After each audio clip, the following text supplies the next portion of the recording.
colonnades so that people could lie underneath them and the sun would not, the weather would not bother them.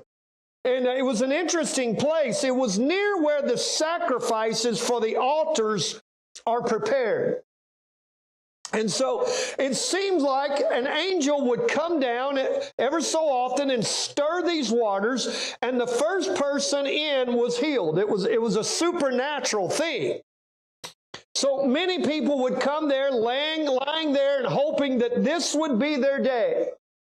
Maybe this will be the day the water stir. Maybe this will be the day I can get into the water. I will be healed. So you can see there's probably quite a few people there. And every day they would be carried. This man was an invalid, couldn't walk, couldn't get around. Other people had to carry him, help him. And so they would take him there and he would just lie right down there, hoping that maybe this was the day. We do not know how often the water was stirred. We're not told that. We don't know. It might be once every 3 months. It might be once a year. It might be, we just know it wasn't every day, but we know that somewhere along the line it was. And it seems to be a token of God's goodwill toward the people. And it was said by Bible scholars, it said it is a type of Messiah. It makes sense if you remember, we've talked about everything around the temple pointed toward a Messiah coming. Everything there was pointed toward Jesus. And that's why Jesus rolls up the scroll, he reads it, rolls it up and hands it back and says, look, today this has been fulfilled in your eyes. What Jesus said, I'm the one that has been written about. I am he. And this offended, of course, the Pharisees, and they wanted to kill him and get rid of him. And so part of the Messiah, the prophecy about the Messiah from God would come bringing miraculous healing. And so let's take a look at a couple things here that we can learn from as we move through our study. The first, let's look at the invalid. He was an invalid for 38 years. Had to be carried and cared for 24 hours a day. Back then, there was no, like we have today, we have a support system for those that are handicapped, those are invalids. We have ways to deal with that today. We have a credible way of doing it. America has created a lot of things to help those folks, and still there's some people that still have to be cared for. So he was there, he was an invalid 38 years. He had experienced prolonged disappointment.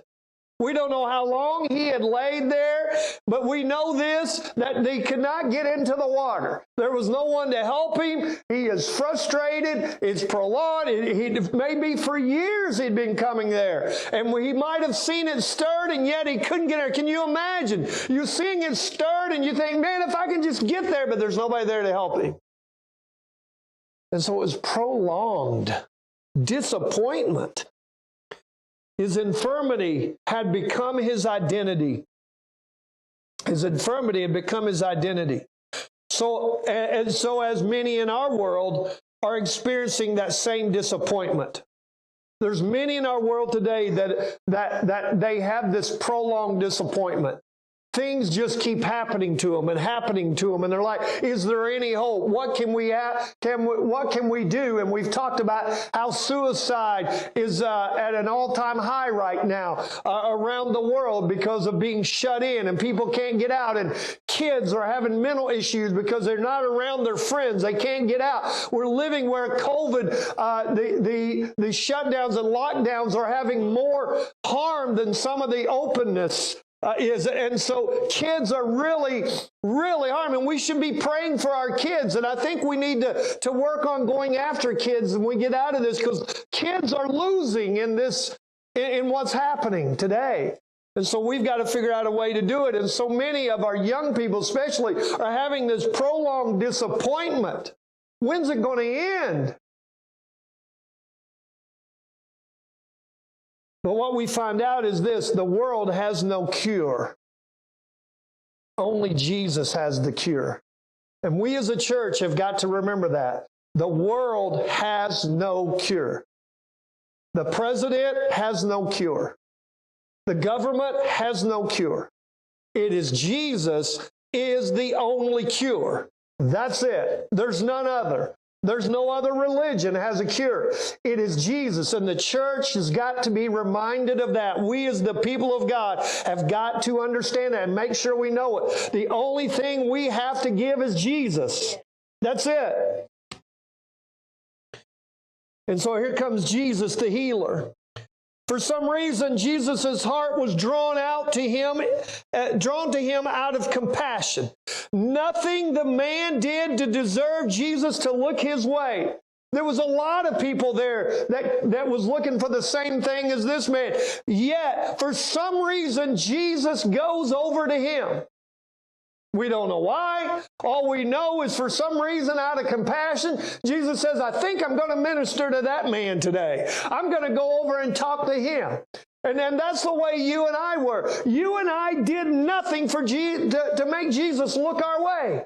We did nothing. One day you're sitting in a church service, or a family member or a friend is calling out to you, or you decide one day, you know what, I think I just need to get up and come to church. You did nothing to deserve that. You did nothing to make Jesus look your way. He just looked your way. How incredible.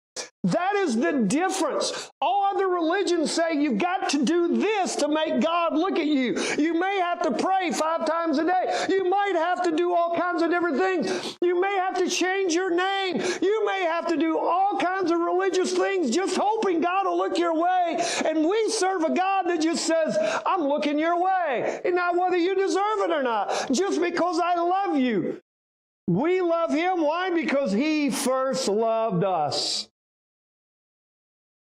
While we were yet sinners, Christ died on the cross for us. That's it. Jesus just looked at this man. I think I'm going to help him today. And he goes over.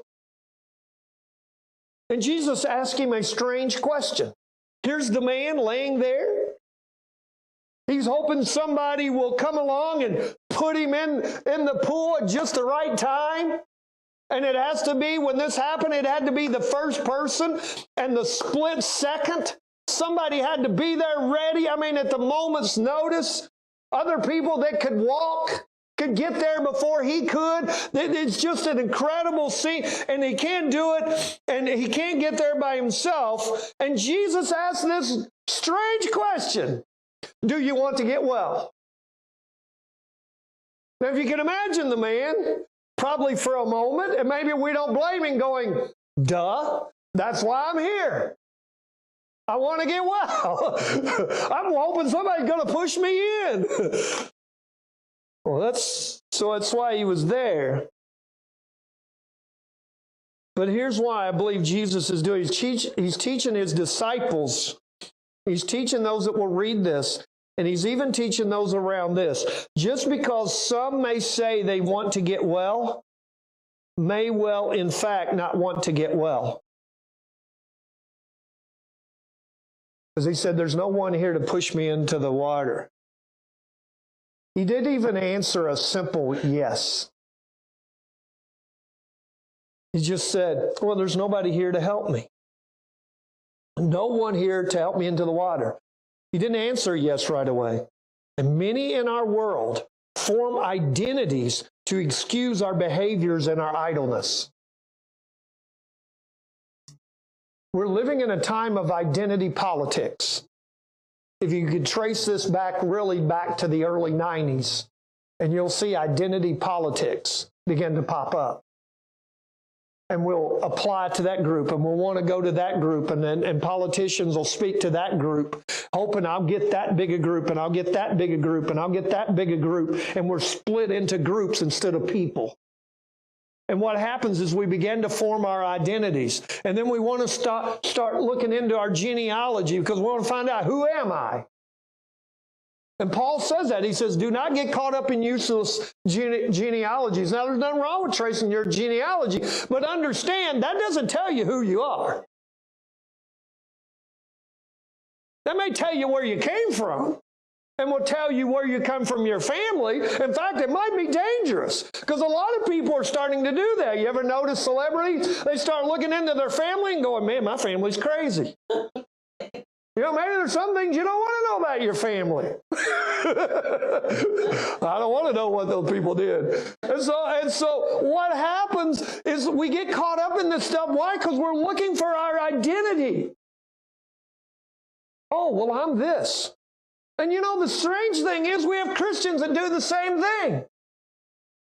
So this is how it usually goes, the conversation. How are you doing today? Well, I'm hurting so bad and I'm bent over and I can't blah, blah. You know, let's be honest. That's our identity. We form that.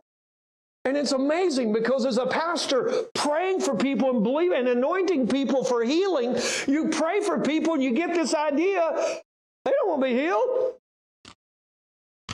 Because being healed transforms you. And we have a lot of people in our world don't want to be transformed. Because if you're transformed, it's not just going to transform you physically, it's going to transform your entire world. And how many people are really wanting to be transformed entirely? Because being transformed is hard. And this person, Jesus is asking that. And he says, do you want to get well? Now, it's beyond the physical healing. And I want to show you that. It goes beyond the physical healing. So his question is not strange one after all. And we in the world label ourselves and we limit ourselves from what we can actually accomplish. There are many who claim they want help, but they don't want the help that Jesus offers. I tell people this, I said this a few minutes ago. All I have to offer is Jesus. I can't help you in any other way. I can take you through a program. I can counsel you, but I'm going to tell you, I don't have any answers. All I have is Jesus. And you have to either accept it. And those that don't accept Jesus are not going to get well. They're not going to be made whole. There's only one person who can make you totally and completely whole and well, and that is Jesus. I have nothing else to offer. My education doesn't do you much good. It's Jesus, and that's it.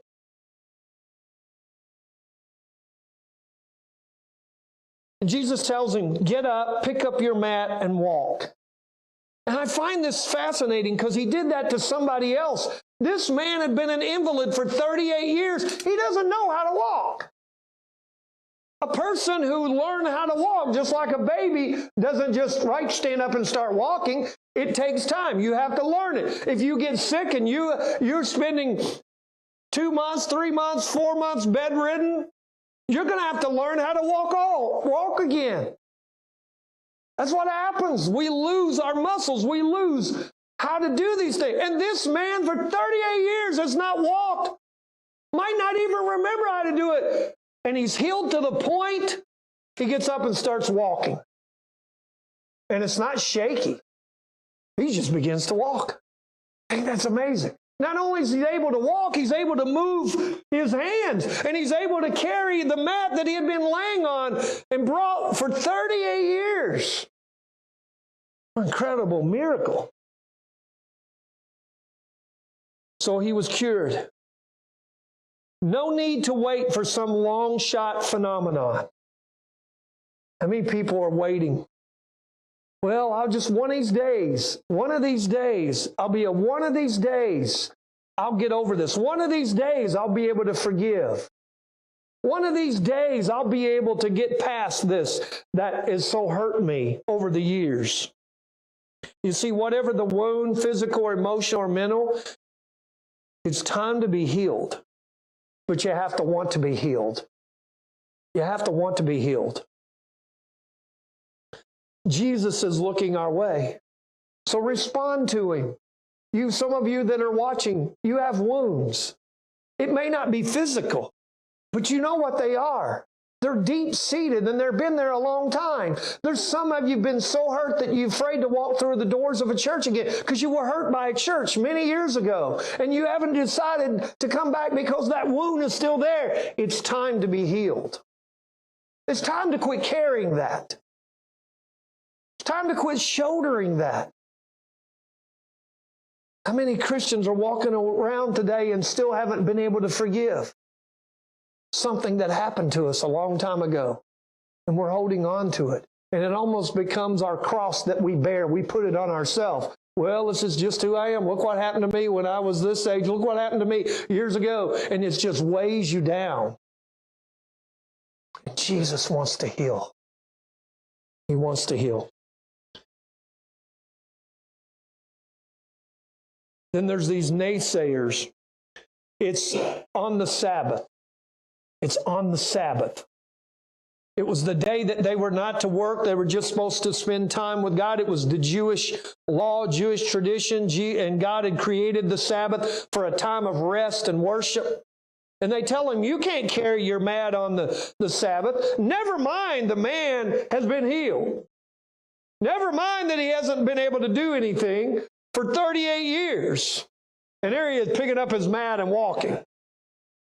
But they're not happy about it. And they find some obscure thing, and what are you doing carrying your mat? See, they would rather him stay on that mat because it was easier to point fingers at him. Remember, we have said that during that time, the Pharisees, teachers of the law, believed if you were sick, it's because you or someone else sinned. Your family or you sinned. That's what they believed. And so it's easier to do that than say, wait a minute, Jesus healed this guy. Remember a couple weeks ago we talked about a story where Jesus said, your sins are forgiven. And they had trouble out of that. And so here is the naysayers. But there's always going to be naysayers at your healing. When Jesus heals you and Jesus does something for you and begins to bless you, there's always going to be naysayers. Well, who are you that God would bless you? Who are you? Why would God look your way? What have you done? You're not a righteous and holy person. Why are you being so blessed? There's always going to be naysayers. And this man responded this way. The man who made me well said, pick up your mat and walk. He didn't even know who the man was. But all he knows is, hey, pick up your mat and walk. In a sense, he was saying, I used to be on this mat, but no longer. I'll gladly carry this to prove I am no longer in the condition I was. See, the mat no longer was his identity. His mat was no longer his cross. His mat was no longer his burden. And now he's gladly, I'm going to carry this thing and I'm going to get rid of it. But he's going to do something with it. He's now he's healed physically, and he's able to move on with life. And there's going to be people that won't like it in your life. There's going to be people that will not like it, that you are moving on with life. And then Jesus has a second encounter with this man. Now, one would think an encounter or miracle with Jesus would cause great change, right? You think that's what's supposed to happen. When Jesus does a miracle for us, he looks our way, it is to be transformative. It's not just so we stay the same that we are. I've seen a lot of people baptized in the Spirit. We call it slain in the Spirit, whatever you can call it, at times, and nothing ever changes or transformed about that person. Or they hear the message of God over and over, and there's no transformation.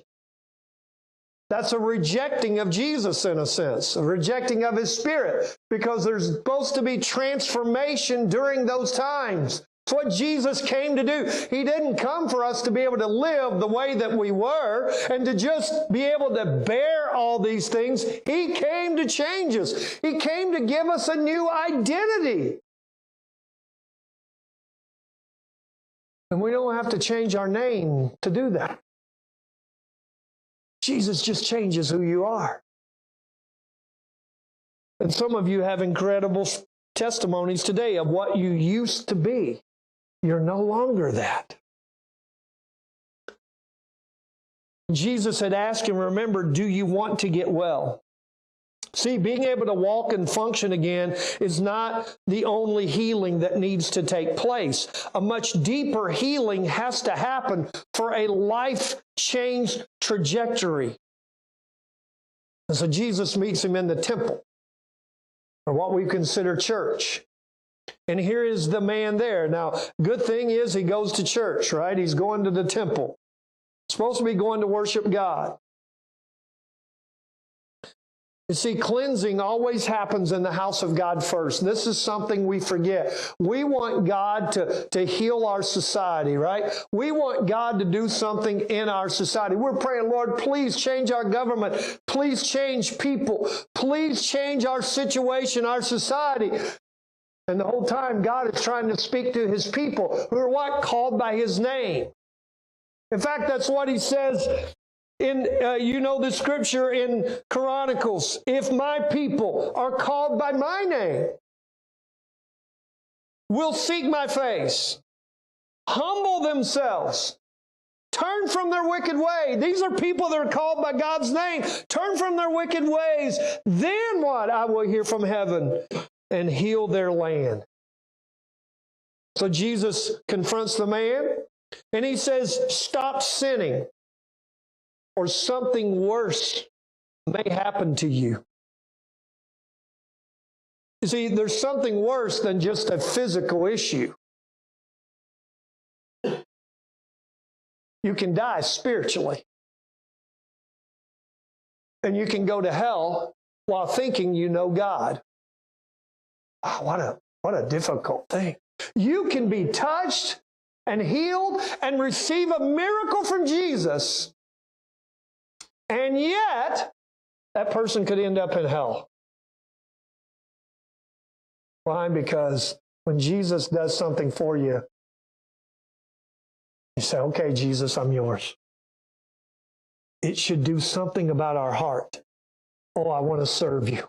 I want to tell of all the wonderful things you've done for me, Jesus. I want to walk in your ways. I want to please you. I want to spend time in your word. I want to spend time with your people. There's something about Jesus doing this. He cures it. You see, Jesus doesn't just want us physically healed. He wants us made complete. He wants us made whole. And that goes beyond any physical healing. And when we're whole, we're physically whole, what a difference we are. Now we're able to express worship from the deepest part of our souls and spirit. Now we're able to sing out to Him. We're able to exalt Him. Now we're able to tell people about what He's done for us because we're whole. We're made different. We're no longer the same person that's carrying a bunch of burdens. We're no longer the people that have unforgiveness and bitterness in our life. And we're no longer angry. We're free. And isn't that what the world is looking for? The world is angry. They're bitter. They're hurt. They're wounded. And Jesus wants to make us whole. So He asks us this question: do you want to get well? Do you want to get well? What a powerful question. See, when Jesus heals us, He's not done with us. He demands those who profess faith in His name to stop sinning, and the truly saved will. True believers will commit their lives to Christ, even though we may fail occasionally. But sin must no longer be the character of our lives. Jesus transforms us. That's no longer a character of us. We're no longer a drug addict. We're no longer an alcoholic. We're no one that always talks about needing healing and needing help. And man, we're different. Jesus has transformed us. So Jesus asks us this: do you want to get well? So you that are watching, as I'm closing, let me ask you this question. Do you want to get well? Do you want to get well? Do you want to be made whole? Or do you want to keep living on with the same anger and difficulty? And when somebody's name brought up, it's a stab to you. You still feel the pain. Are you afraid to come back into a church? You're afraid you're going to be hurt. I want to tell you, Jesus wants to heal you of that. He didn't come so we'd have to bear that. He came so we wouldn't have to live with that. He rose from the grave victorious because those things come from death.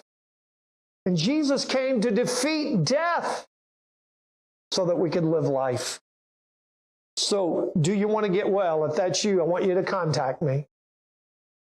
As you're watching, you can even put down there in the word. I'll go back and look at this later. And if you need to be prayed for, I'd love to pray for you. Or if you want to call our church, I want to get information to you. I want to pray you. I want to walk you through this. Because I want to tell you, I've experienced that pain too. I've experienced those things. Even as a pastor, as a young man, I had to walk through some very difficult trials and some hurt and pain in my own life. But Jesus healed me, makes me whole. He wants to do the same for you. Secondly, ask yourself this: do you have sinful practices you need to stop? Because if you've heard about Jesus, you can accept him and stop those sinful practices. Because Jesus wants you to be complete. And he wants you to be free of the burden of sin. And sin weights you down, and it keeps you from believing. And sin will keep you from receiving a miracle. And some of you need a miracle. Some of you pray for a miracle. I'm telling you, sin keeps you from having a miracle. And Jesus is wanting to heal you today. So as you think about those things, as you're watching, as you're praying today, you can pray simply, Jesus, come in and heal me, make me well. I want to be made well, and I want to be made whole, and I want to follow after you. I definitely want to pray with you if you will let me know this week. Contact me. You can visit me in my office if you're comfortable with that as well. God bless you, and thank you for watching today.